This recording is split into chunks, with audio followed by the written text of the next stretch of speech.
Hello everyone, today we are going to learn basic Blender 5.1 how to move camera. So as example, we'll add again another object and you can move the objects like into here.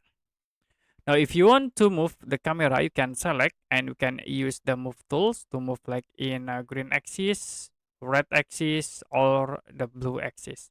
Another option, you also can use the camera view. So you can click at these icons, toggle the camera view, and then I will lock by going to view and then check camera to view. Now with this option, you can move the camera. Okay, I will rotate, and then you can pan to move into this object, the camera.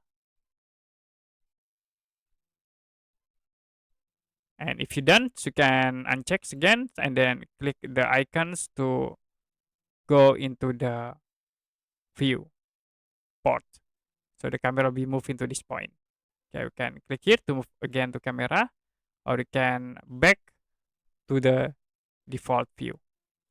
So that's it for the basic Blender 5.1 how to move camera.